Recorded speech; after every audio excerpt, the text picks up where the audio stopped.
At my dad's funeral, my brother smirked and said, "She's only here for the money. Dad was going to cut her off." Everyone turned as the lawyer walked in, carrying a small device. A screen lit up, and my dad's recorded face appeared. Then he looked straight ahead and said 3 words. "This isn't just a story about a will. It's about a betrayal so deep it almost destroyed my relationship with my own father, and the shocking truth that, from beyond the grave, completely vindicated me and exposed my brother's cruel lies." I thought the day of my father's funeral was the lowest I could sink, standing alone while my family whispered, but then my brother Jason's taunts echoed through the room like a hammer blow. "She's just here for the money. Dad's going to cut her off," he sneered, and their laughter cut through me like glass. But nothing, absolutely nothing, prepared me for what happened next when the lawyer walked in holding a USB drive and my dad's face suddenly appeared on the screen. You see, growing up, my relationship with my dad, Robert Hayes, was something truly special. He was this incredibly successful real estate developer in Boston, a self-made man who built Hayes properties from the ground up. He worked so hard, sometimes too hard, but he always made time for me. I still remember our fishing trips to Cape Cod when I was about 8. Dad would wake me up before the sun even thought about rising. "Ally," he'd whisper, using his special nickname for me, "the early bird catches the fish." Out on that quiet water, he taught me patience, perseverance. Those were the moments I felt closest to him, when he'd say things like, "The business world works the same way as fishing, Ally. You need to know where to look, when to wait, and when to reel in your opportunity." Even as a kid, I knew how much that family business, his legacy, meant to him. My brother, Jason, was 5 years older, and from my earliest memories, he was constantly competing for Dad's approval. If I caught 1 fish, Jason had to catch 2. If I got an A, he needed an A+. Dad, bless his heart, never seemed to notice, or maybe he thought a little sibling rivalry was healthy. "Your brother has a natural head for business," he'd say, his voice brimming with pride whenever Jason talked about real estate. "He'll take Hayes properties to new heights someday." The expectation was clear. We'd both join the family business, attend his alma mater, Northeastern, and basically live out the future he'd mapped for us. Jason would handle operations, and I'd do client relations. It was all perfectly planned. But art had already captured my heart. My elementary school teachers raved about my drawings. In high school, I won regional competitions. While Jason was devouring business journals, I was filling sketchbooks. The first major crack in my relationship with Dad came my senior year of high school. When the college acceptance letters arrived, I chose Rhode Island School of Design over Northeastern. "Art is a hobby, Allison," he thundered during a heated argument in his office, "not a career. The family business is your future. It's security. It's what we've been planning for years." "It's what you've been planning," I shot back. I never agreed to it. That night, everything shifted. Jason, always the opportunist, seized his moment. "Don't worry, Dad," he said at dinner, glaring at me. "I'll make sure Hayes Properties thrives for another generation." After that, Dad grew more distant. The fishing trips stopped. Our conversations became shorter, more formal. He still paid for my education, which I was incredibly grateful for, but our connection was fundamentally broken. There were tiny flickers of hope, like when he came to my first college exhibition. I saw a glimpse of pride in his eyes when he saw my work, and later, over coffee, it almost felt like old times. He even patted my shoulder awkwardly and said, "I'm proud of you for working hard, Allison, even if it's not what I would have chosen." That moment gave me so much hope. I thought, maybe with time, he'll accept my path. What I didn't know is that Jason was diligently working to ensure that would never happen. I only discovered the extent of his sabotage years later. After graduation, I moved to New York to pursue my art career, and the distance only made communication with Dad harder. Our holiday calls felt strained. Jason, meanwhile, was fully entrenched in Hayes Properties, Dad's right-hand man, involved in every major decision. During one Thanksgiving visit, I noticed Dad looked so tired. Lines deepened around his eyes, and he moved slowly. "Are you feeling okay?" I asked him privately. Just getting old, he dismissed, but I later learned from Aunt Patricia that he'd had a minor heart scare. Jason's been such a rock, she told me, taking on extra work so your father can rest more. The implication was clear. While I was off chasing selfish dreams, Jason was selflessly supporting Dad. What none of us knew was that Jason's support included filtering Dad's communications. Birthday cards I sent mysteriously never arrived. Voicemails were never returned. Invitations to my New York exhibitions were somehow lost. As Dad's health declined, Jason's methods became even more direct. During my rare visits home, he'd schedule crucial business meetings on those very days, then act disappointed when Dad chose work over spending time with me. That's just how it is when you run a company, Allison, Jason would say with fake sympathy. Some of us have responsibilities we can't ignore. 6 months before Dad died, I made one last, desperate attempt at reconciliation. My work had been featured in a prestigious Manhattan gallery, and a prominent art critic had praised my innovative vision. I called Dad, buzzing with excitement. The call went terribly. He seemed distant, almost cold. When I told him about the exhibition, he barely acknowledged it. "That's nice," he said flatly, then immediately pivoted. Jason just secured the largest contract in company history, by the way, the Madison Avenue development. I tried to express genuine happiness for the company, but he cut me off. "Look, Allison, I'm very busy right now. Hayes Properties requires my full attention. Not all of us have the luxury of pursuing hobbies." His dismissal of my career as a hobby stung deeply. After years of hard work and legitimate accomplishments, he still couldn't see the value in my path. When I tried to explain, to make him understand, he just sighed heavily. "I'm too tired for this conversation. Maybe we should talk another time." We never did. That was our last real conversation. I hung up, believing our relationship was beyond repair, that he would always see me as the daughter who disappointed him. I had no idea then that every word of that painful conversation had been calculated, not by my father, but by Jason, who had been poisoning our relationship for years. And I had no idea that Dad had discovered the truth. Too late for us to reconcile in person, but not too late for him to set things right. I was in my New York apartment, preparing for a gallery meeting when the call came. It wasn't Jason, but Harold Jenkins, Dad's longtime friend and attorney. "Allison," Harold said, his voice grave, "I'm sorry to inform you that your father suffered a major heart attack last night." My hand gripped the phone. Is he okay?" The pause that followed told me everything. "I'm so sorry, Allison. He passed away early. This morning. Jason asked me to notify you." Jason asked Harold to call me? My own brother couldn't even pick up the phone. I collapsed onto my couch, the room spinning. I booked the first train to Boston, throwing clothes into a suitcase with shaking hands. I called Jason repeatedly during the journey. He didn't answer until my 4th attempt. "What is it, Allison?" "I'm dealing with a lot right now," he snapped. "I'm on my way to Boston," I managed to say.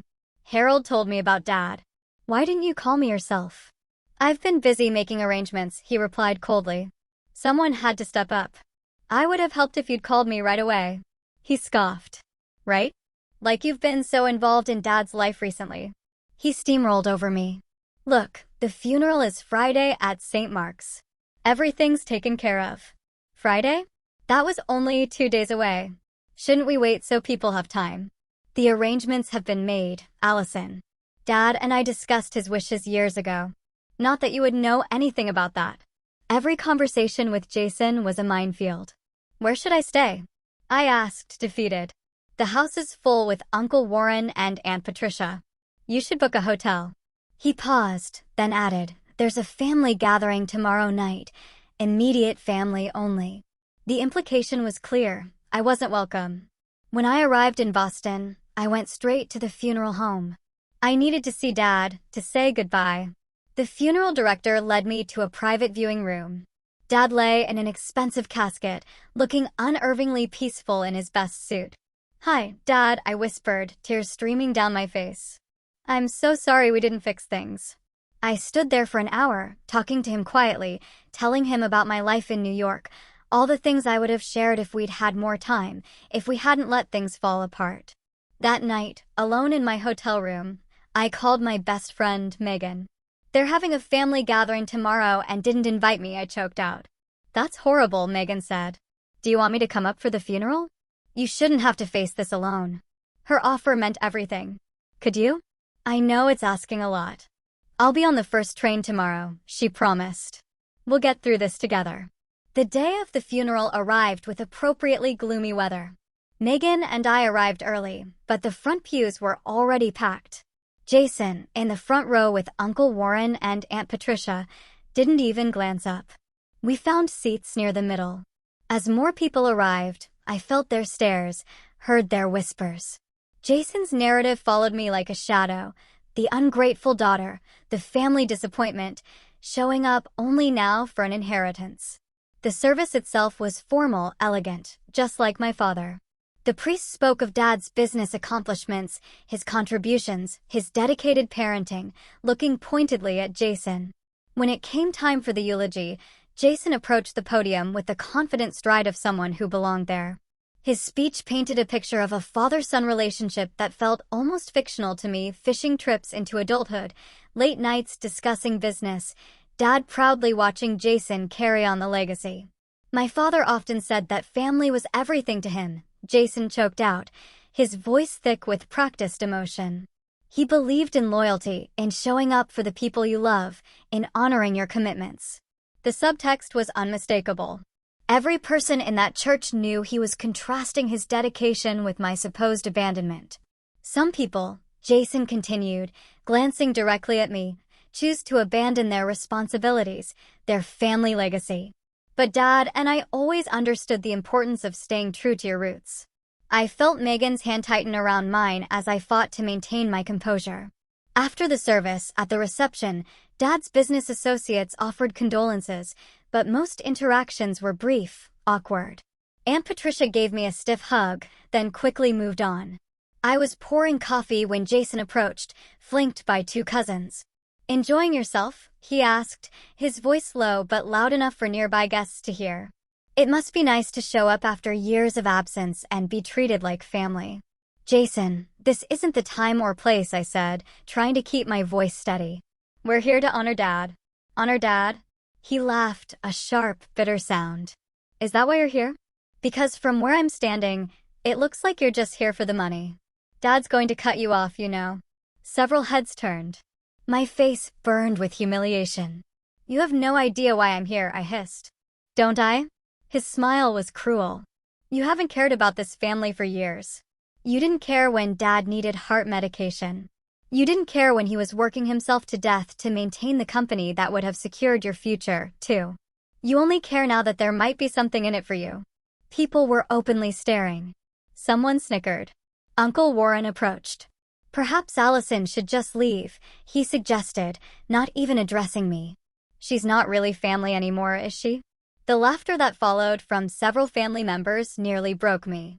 I considered walking out, sparing myself further humiliation, but something kept me rooted. I owed it to Dad to see this through. "I'm staying," I said quietly. "Whether you like it or not, he was my father, too." Jason shrugged dramatically. "Suit yourself, but don't get your hopes up for tomorrow." Dad knew who really cared about him in the end. Tomorrow. The will reading. I hadn't even been thinking about the inheritance, but clearly everyone else had.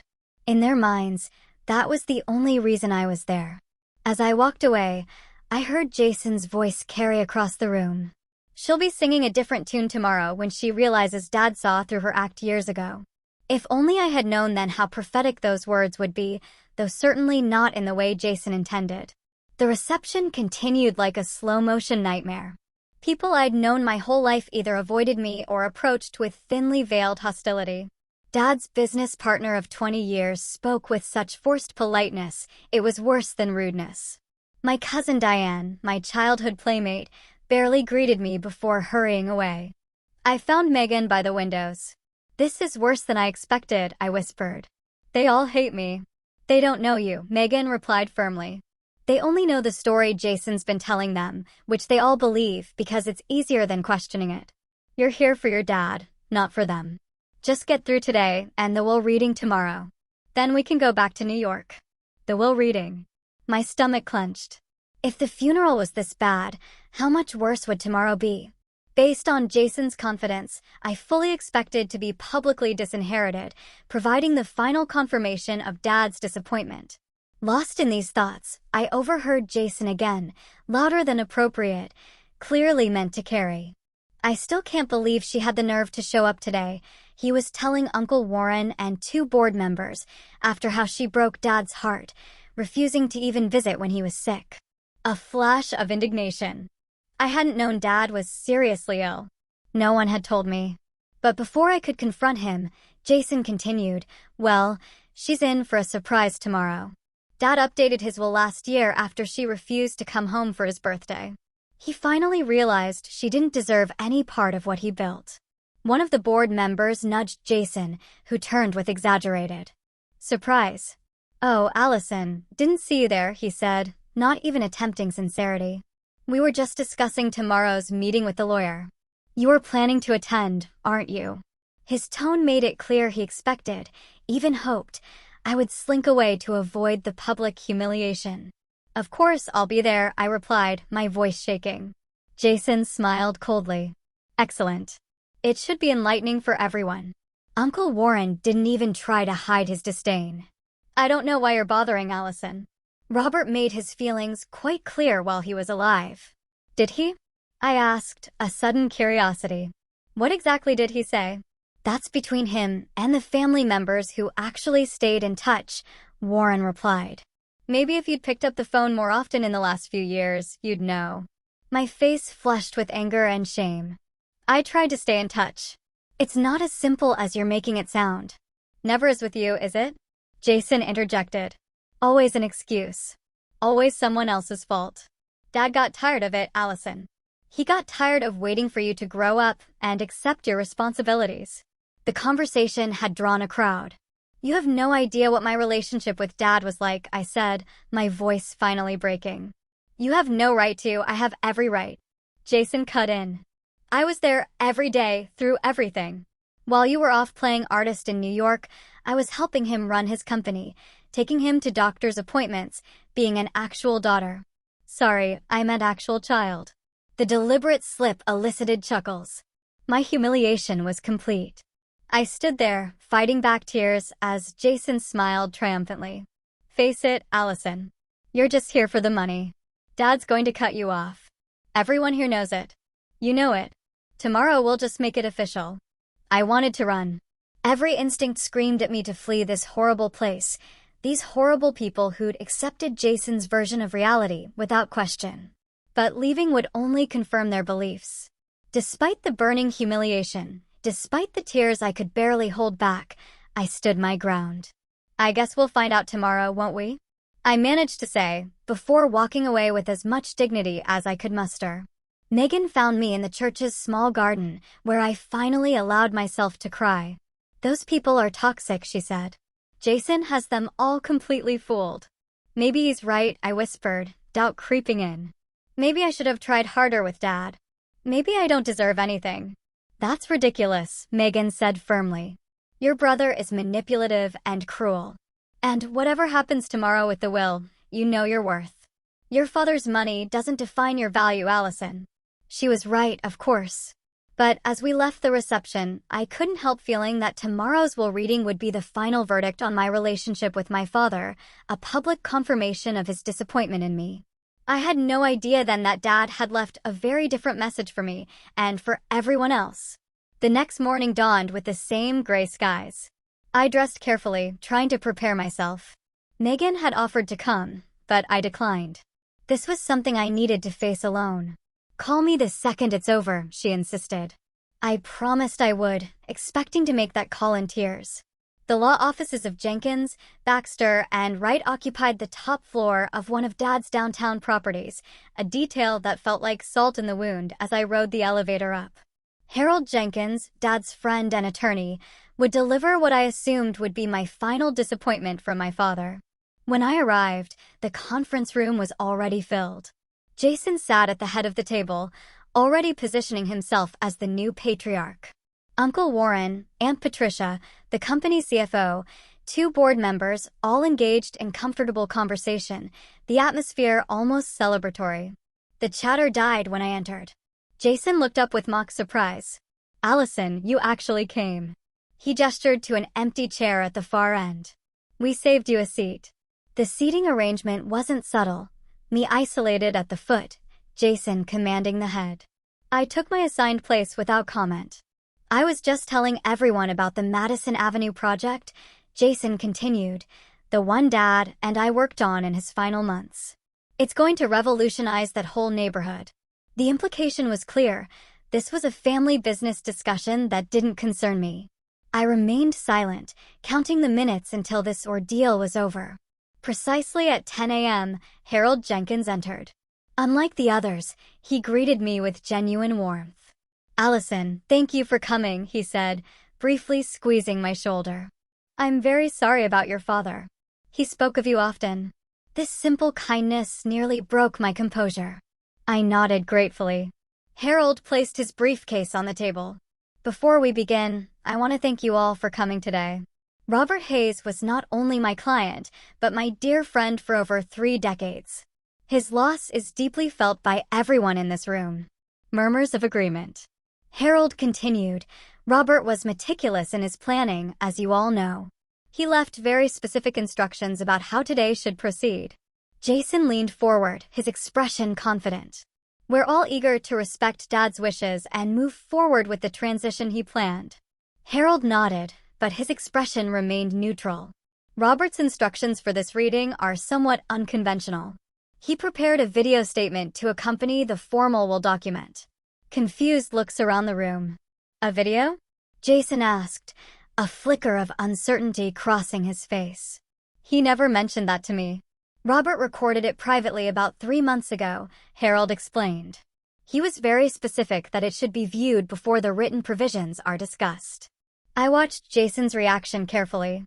The confidence radiating from him all morning seemed to waver slightly. He recovered quickly, but I'd seen it, a moment of genuine surprise, perhaps even concern. "Well, let's get on with it then," Jason said with forced casualness. "I'm sure Dad just wanted to add a personal touch to his formal wishes." Harold nodded to his assistant, who entered with a laptop and projector. As the equipment was set up, the atmosphere in the room shifted. What had felt like a mere formality now held an element of unpredictability. Jason whispered intensely to Uncle Warren, whose expression grew increasingly concerned. "Robert was very explicit that everyone listed in the will be present for this video," Harold stated, checking a paper. He read through a list of names. "Excellent, we're all here." He turned to his assistant. "We're ready to begin." The lights dimmed slightly. Harold inserted a USB drive. After a moment, the projector illuminated the screen, and there was my father. The sight of him, healthy, composed, alive, hit me like a physical blow. He sat at his desk, wearing his navy suit, his silver hair neatly combed, his expression serious but calm. He looked directly into the camera, creating the unsettling illusion that he was looking at each of us. The conference room fell completely silent. Even Jason seemed momentarily stunned. "Hello everyone," Dad began, his voice so familiar it made my throat tighten with grief. "If you're watching this, then I'm no longer with you. I've asked Harold to share this message because there are truths that need to be spoken. Truths I regrettably didn't recognize until it was almost too late." He paused. I glanced around the table. Everyone was leaning forward, hanging on his every word. "What I'm about to say will surprise many of you," Dad continued. "It will upset some of you. But before I leave this world, I need to set the record straight." I felt a strange sensation in my chest, not quite hope, but something close to it.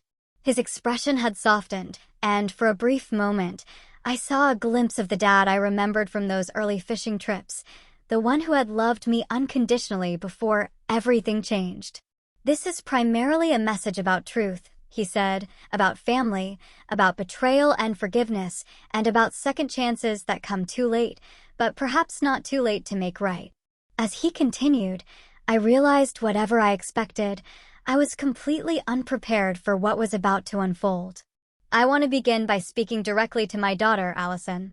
Dad said, his eyes seeming to find mine through the screen. If you're here, and I hope with all my heart that you are, I need to say something I should have said to you in person. I'm sorry. A collective murmur ran through the room. Jason shifted uncomfortably. I'm sorry for the distance that grew between us. I'm sorry for not supporting your dreams. Most of all, I'm sorry for believing lies about you that I should have questioned. Dad's expression turned pained.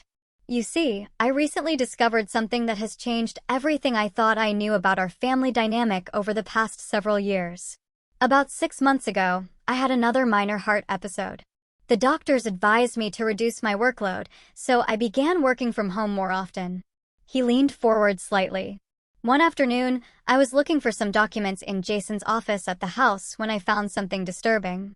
A drawer full of cards and letters addressed to you, Allison. I gasped audibly. Around the table, heads swiveled toward me, then to Jason, who had gone completely still. Birthday cards I supposedly never received, Dad continued. Invitations to your art shows, notes updating me on your life. All unopened, all hidden away. His voice hardened. All deliberately kept from me. Jason stood abruptly. This is ridiculous. Dad was confused after his heart. Mr. Hayes, please sit down. Harold interjected firmly. Your father's instructions were explicit. The video must be played in its entirety without interruption. Jason sank back into his chair, his face flushed. On screen, Dad continued, that discovery led me to investigate further. I hired a private investigator without Jason's knowledge to look into other discrepancies I'd begun to notice. What I found was deeply troubling. Dad picked up a folder from his desk. The investigator discovered that Jason had been intercepting Allison's calls to the house and the office. He'd been deleting her voicemails, returning her calls when he knew she wouldn't answer, then telling me she was unavailable. He'd been actively sabotaging any attempt at reconciliation between us. The conference room was deathly quiet. Tears streamed down my face. I couldn't process the magnitude of what I was hearing. But that wasn't all, Dad said gravely. The investigation revealed something even more disturbing about the business. Jason had been engaging in questionable practices that go against everything Hayes Properties stands for. He'd been cutting corners on building materials, falsifying inspection reports, and in one case, bribing a city official to expedite permits. Someone gasped. The board members exchanged alarmed glances. I built this company on integrity, Dad said, his voice rising with emotion. My father taught me that our name meant something, that a Hayes property was built to last, built with pride and honesty. Jason betrayed those values for profit and expediency. Jason was now visibly sweating, his earlier confidence completely evaporated. This is a misunderstanding, he stammered to no one in particular. Dad was confused. The medication, Mr. Hayes, Harold warned again. Please. On screen, Dad's expression softened again. Allison, when I discovered all this, my first instinct was to call you immediately. But I realized something important. You shouldn't have to hear my apology over the phone. You deserved better than that. I made arrangements to come to New York to see your life there, to meet you on your terms. My heart clenched painfully. But you never came, I whispered. As if hearing me, Dad continued, I had planned to visit you the week after that final call, the one where I was so distant. That call wasn't what you thought. I was distant because I was angry not at you, but at Jason and at myself for being so blind for so long. I was planning to surprise you in New York, to see your gallery, to finally tell you in person how proud I am of you. Dad paused, emotion overtaking him. My heart had other plans, it seems. So, this video will have to serve as the apology and recognition you deserve. He picked up another folder. I've been following your career, Allison, not through Jason's filtered updates, but through art magazines and gallery websites. I've seen your reviews, your exhibitions. I've even purchased several of your pieces through an intermediary. This revelation stunned me completely. Dad had bought my artwork? He had supported my career anonymously? Your creativity, your vision, your determination to follow your own path, he continued, these are qualities to be admired, not condemned. I was wrong to try to force you into a mold that didn't fit. You aren't just a talented artist, Allison. You're a businesswoman in your own right, building something from nothing, just as I did when I was young. Dad straightened in his chair, his expression becoming more formal. Now to the matter of my will and the future of Hayes Properties. Jason leaned forward again, tension evident in every line of his body. Given what I've discovered about Jason's business practices and his deliberate deception regarding Allison, I cannot in good conscience leave the company solely in his hands. My original will, drafted 5 years ago, would have made Jason the primary inheritor of both my personal estate and Hayes Properties, with a small trust established for Allison. Jason nodded slightly, as if this confirmed what he'd been telling everyone. That will has been revoked, Dad continued firmly. In its place, I have established the following provisions. The room went completely still. I could almost hear hearts beating. To my son, Jason Hayes, I leave a cash inheritance of $500,000 to be held in trust and distributed in annual payments of $50,000, contingent upon his cooperation with the ethics investigation I have initiated at Hayes Properties and his completion of a business ethics program at Northeastern University. Jason's face strained of color. What? He whispered hoarsely. To my daughter, Allison Hayes, I leave my personal residence and its contents, my personal investment portfolio, and 51% ownership of Hayes Properties. The room erupted in shocked exclamations.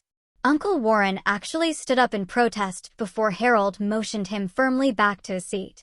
On screen, Dad continued calmly through the uproar. Allison's artistic vision and ethical foundation make her the ideal person to guide Hayes Properties into the future. She may choose to take an active role in management or to serve as chairperson of the board while continuing her artistic career. That will be her decision. I couldn't breathe. This couldn't be happening. After years of believing Dad had rejected my choices, he was not only affirming them but entrusting me with his life's work. The remaining 49% of company shares will be distributed among the current board members and senior management, with specific allocations detailed in the written will, Dad explained. I've also established a foundation in my name to support arts education in Boston, to be directed by Allison.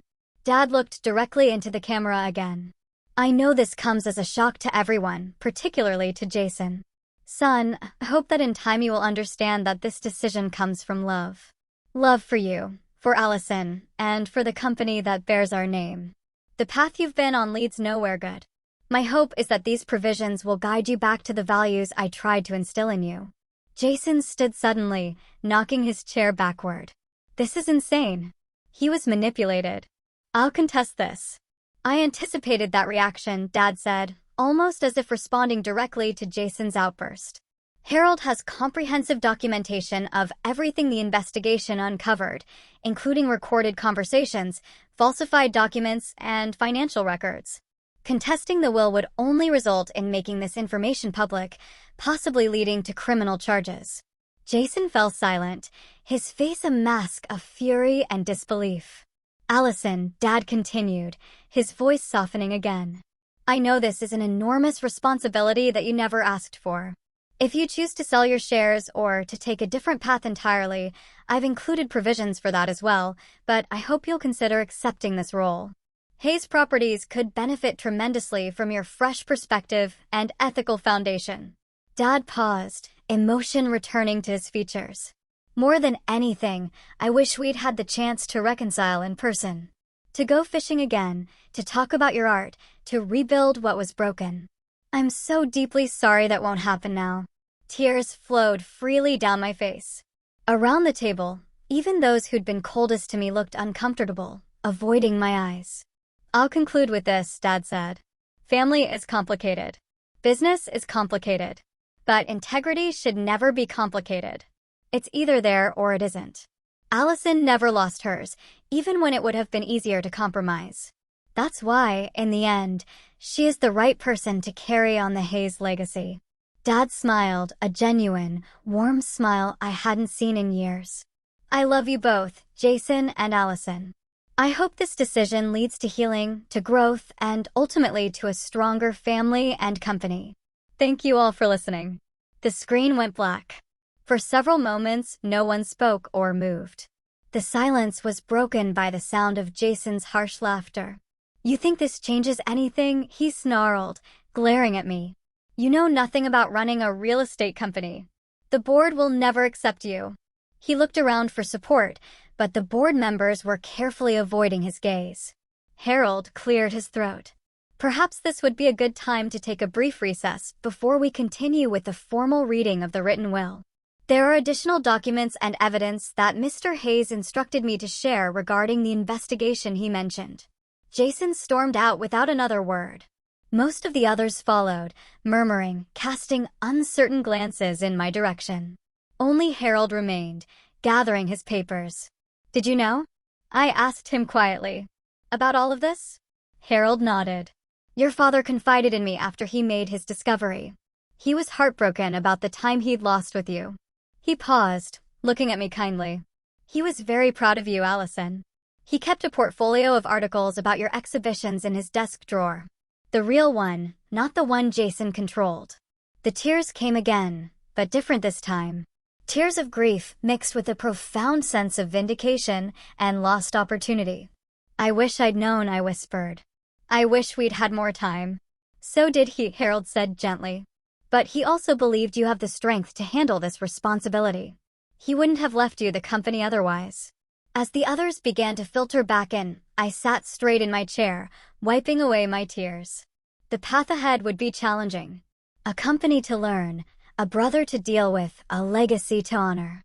But for the first time in years, I felt my father's love and approval. Not despite my choices, but because of them. And that made all the difference. The days following the will reading passed in a blur of meetings, legal briefings, and emotional processing. Jason, true to his nature, immediately hired an attorney to contest the will. But Harold was prepared. The evidence my father had collected was comprehensive and damning. After a brief but intense legal battle, Jason withdrew his challenge, accepting the terms as written. I hadn't seen or spoken to him since he stormed out. Harold informed me that Jason had moved out of Dad's house, my house now, and taken an extended vacation abroad. I couldn't help but feel a complex mixture of anger, pity, and lingering familial attachment. Despite everything he'd done, he was still my brother, the little boy who had once built sandcastles with me on Cape Cod beaches. My first major decision was whether to relocate back to Boston or manage the company remotely. After careful consideration, I decided to move back temporarily, at least until I got a handle on the business. The company transition wasn't seamless. Several longtime employees loyal to Jason resigned. Others were skeptical of my leadership, questioning what an artist could possibly know about real estate development. I faced these challenges head-on, approaching the business with the same dedication I'd given to my art career. "I'm not pretending to be an expert in real estate," I told the assembled employees during my first company-wide meeting. "But I know my father's values and I know mine. Hayes Properties will be run with integrity, creativity, and respect for every person who works here." I surrounded myself with experienced advisors, spent long hours studying the business, and slowly began to earn the company's respect. I also initiated a thorough ethics review of all current projects, making necessary changes even when they impacted the bottom line. The Madison Avenue project, the one Jason had bragged about at the funeral, required significant revisions after we discovered multiple safety shortcuts. The additional costs cut into profits, but the resulting building was something we could all be proud of. At the ribbon-cutting ceremony 6 months after Dad's death, I felt his presence strongly, approving of the difficult but right decisions. Gradually, family members began to reach out. The first was my cousin Diane, who called hesitantly. "I owe you an apology," she said without preamble. "I believed Jason's version of things without ever asking for yours. That wasn't fair." "No, it wasn't," I agreed, not making it easy for her. Years of judgment and exclusion couldn't be erased with one phone call. "I understand if you don't want to speak to me," Diane continued, "but I'd like a chance to rebuild our relationship if you're willing." I considered her request. "I'm open to that, but it will take time. And I need you to understand that I never abandoned Dad. I never stopped caring about this family."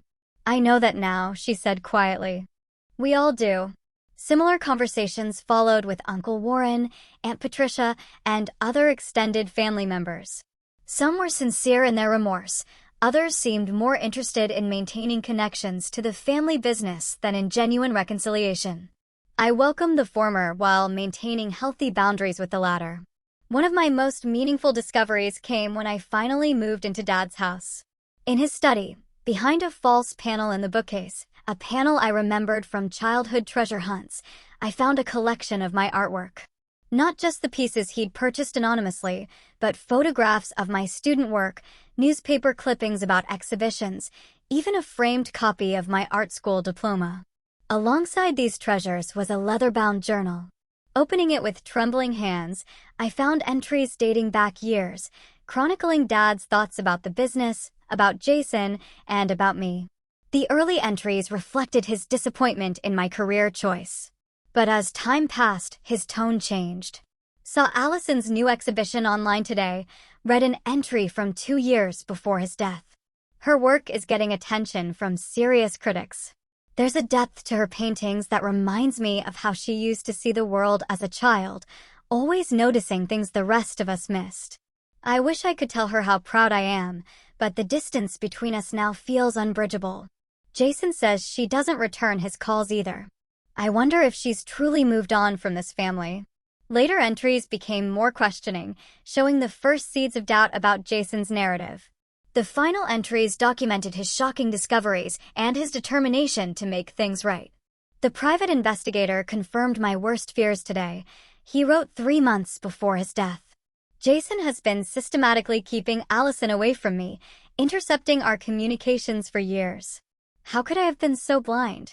My son has betrayed not only his sister, but the core values I thought I'd instilled in him. I need to fix this. To reach out to Allison directly, to tell her the truth, to ask her forgiveness. I'm planning a trip to New York next month. I only hope it's not too late to repair what's been broken. Tears streamed down my face as I read his final entry, dated just days before his heart attack. Made arrangements for New York. Haven't felt this hopeful in years. Also met with Harold about changing my will. If something happens before I can reconcile with Allison in person, at least she'll know the truth. At least she'll know I loved her, that I recognized her strength and integrity. Jason's actions must have consequences. Though it breaks my heart to implement them, I only hope that someday both my children will find their way back to the values that matter most.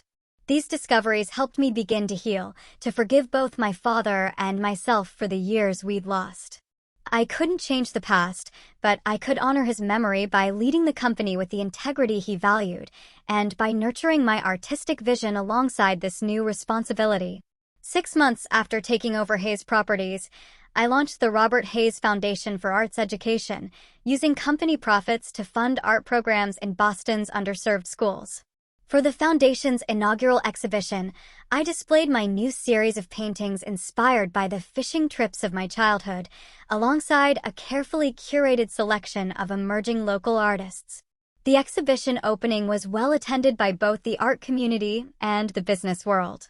As I stood addressing the crowd, I felt a sense of integration between these two aspects of my life that had once seemed irreconcilable. My father taught me 2 important lessons, I told the assembled guests.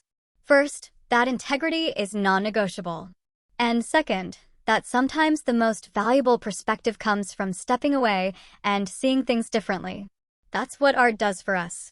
It challenges us to see the world through new eyes. The Robert Hayes Foundation aims to give that gift to the next generation. After the speeches, as guests mingled and admired the artwork, Harold approached me with a gentle smile. "Your father would be incredibly proud," he said, glancing around at the exhibition. "You've managed to honor both his legacy and your own vision. Not many people could navigate that balance so gracefully." "I wish he could see it," I replied, the familiar ache of loss momentarily sharpening.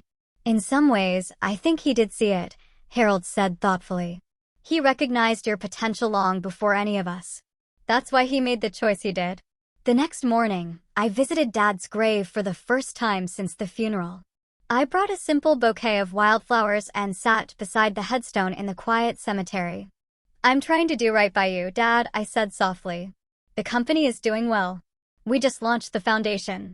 I think you'd approve of the changes we've made. I paused, gathering my thoughts. I found your journal. I know you wanted to reconcile. I wish we'd had that chance, but knowing you were proud of me, that you understood, it means everything. I told him about the business, about my art, about the challenge and unexpected satisfaction of bringing these worlds together. As I spoke, I felt a sense of peace settling over me. A feeling that despite everything, something broken had been mended. I haven't heard from Jason, I continued. Harold says he's in Europe somewhere. I hope someday we can find a way forward, but I'm not holding my breath. Some wounds take longer to heal than others. Before leaving, I placed my hand on the cool granite of the headstone. I love you, Dad. Thank you for believing in me, even when I didn't know you did. I'll try to make you proud every day. Life continues to be a complex balance of business leadership and artistic pursuit. Some days I feel overwhelmed by the dual responsibilities, wondering if I can truly do justice to both. Other days bring unexpected moments of clarity and purpose, confirmation that I'm on the right path. What I've learned through all of this is that family relationships are rarely simple. They're shaped by misunderstandings, by the stories we tell ourselves and each other, by opportunities taken and missed. My father and I lost years we can never get back. But in the end, truth prevailed. His final act gave me not just a business empire, but something far more valuable, the knowledge that he saw me, truly saw me, and loved me for exactly who I am. Have you ever experienced a moment when truth finally came to light after years of misunderstanding? How did it change your perspective on your relationships? Share your thoughts in the comments below.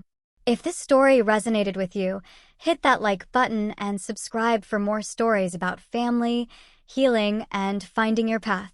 Thank you for joining me on this journey, and remember that sometimes the greatest gifts come wrapped in the most unexpected packages.